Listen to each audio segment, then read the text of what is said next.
আপনারা দেখছেন এক টুকরো পৃথিবীর খবর নিউজ বাংলা। আপনাদের কথা নিউজ বাংলার খবর।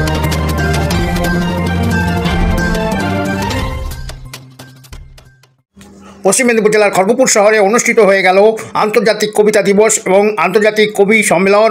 খড়গপুর শহরে ট্রাফিক উচ্চ বিদ্যালয়ে এই অনুষ্ঠানের আয়োজক প্রতি বছরের মতো খড়গপুর রিপোর্টার্স ক্লাব এবং আয়োজক প্রতিষ্ঠিতা সম্পাদক আজকে দর্পণ পত্রিকার গোলাম আশিক বলে জানা গেছে এক টুকরো সূত্রে।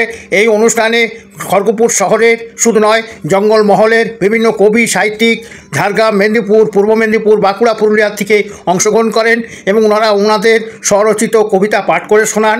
সঙ্গীত এবং কবিতায় মুখর হয়ে ওঠে আন্তর্জাতিক কবিতা দিবস বলে এক টুকরো সূত্রে জানা গেছে। আরও জানা গেছে খড়গপুর শহর শুধু নয় সারা জঙ্গলমহল এবং বাঁকুড়া, পুরুলিয়া, পশ্চিম মেদিনীপুর এবং পূর্ব মেদিনীপুর, ঝাড়গ্রাম জেলার বিশিষ্ট অবদানের জন্য 20 জন বিশিষ্ট ব্যক্তিত্বকে সম্মানীয় করা হয়। মঞ্চে উপস্থিত ছিলেন বনমন্ত্রী এবং পশ্চিমবাংলার মন্ত্রী জঙ্গলমহলের শ্রীকান্ত মাহাতো বলে জানা গেছে। আরও জানা গেছেন ব্রিগেডিয়ার মেজর সেনাবাহিনীর বায়ুসেনার ব্রিগেডিয়ার মেজর সুরেন্দর সিং উপস্থিত ছিলেন বহু শিক্ষক, প্রফেসর জাহির চৌধুরী সহ সাংবাদিকরা উপস্থিত ছিলেন। এই অনুষ্ঠানে গুণীজনদের সম্বর্ধনা করা হয়। উপস্থিত ছিলেন বিশিষ্ট সমাজসেবক দীপক দাশগুপ্ত বলে জানা গেছে। বিশিষ্ট জনেরা জেলার এবং জঙ্গলমহলের এবং সারা রাজ্য থেকে আগত হয়েছিলেন বিশিষ্ট বুদ্ধিজীবী মহল।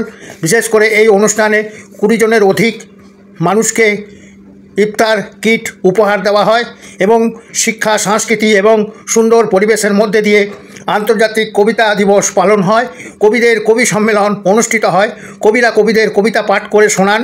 নতুন প্রতিভার সন্ধানে আয়োজক রিপোর্টার্স ক্লাব এবং আজকের দর্পণ পত্রিকার সম্পাদক গোলাম আশিক বহু প্রচেষ্টার মাধ্যমে নতুন প্রতিভার সন্ধানে প্রতি বছরের মতো আন্তর্জাতিক কবিতা দিবস অনুষ্ঠিত করে আসছেন। অক্লান্ত পরিশ্রম এবং অনুপ্রেরণায় পশ্চিমবঙ্গে এক বিরল দৃষ্টান্ত। আলোড়ন সৃষ্টিকারী এই ধরনের অনুষ্ঠান মেদিনীপুর জেলা শুধু নয় গ্রাম বাংলাকে আকর্ষণ করছে। ধন্যবাদ সবাইকে। News reporter Shankar, south Bengal থেকে।